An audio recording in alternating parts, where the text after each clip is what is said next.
Have you had a distal radius fracture? And are you wondering how you can incorporate those range of motion exercises into your daily activities? Well, this video is going to try and focus on teaching you how not to take time out of your schedule, but to incorporate those range of motion activities into your daily activities. We're going to work on incorporating wrist flexion and extension into our activities of daily living. This is what wrist extension and flexion looks like.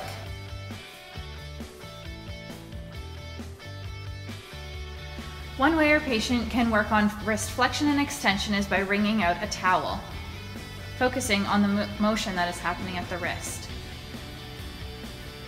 Another way to practice is by knocking on the door. This uses both wrist extension and flexion.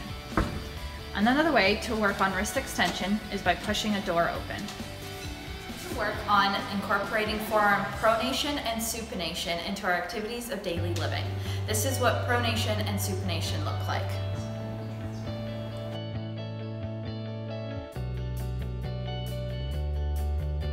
Our patient working on pronation and supination when opening a door with the key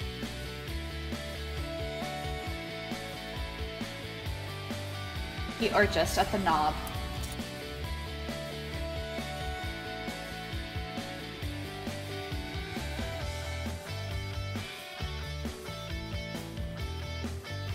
Here is our patient practicing forearm pronation and supination while pouring into a cup. Remember to keep your elbow at your side to get maximal forearm rotation.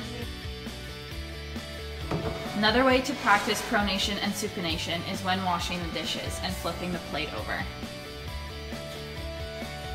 So we're going to incorporate movements of wrist radial and ulnar deviation into our activities of daily living. This is what those movements look like. This is ulnar deviation, radial deviation.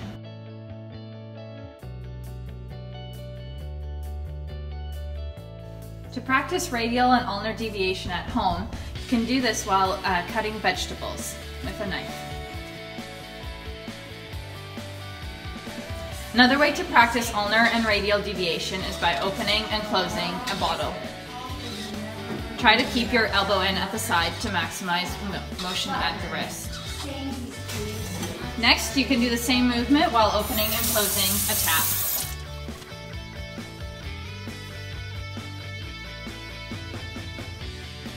So now that you know how to incorporate these movements into your everyday life, it will help you be more efficient with completing your range of motion exercises. When you come across these activities in your everyday life, try completing 10 repetitions of each movement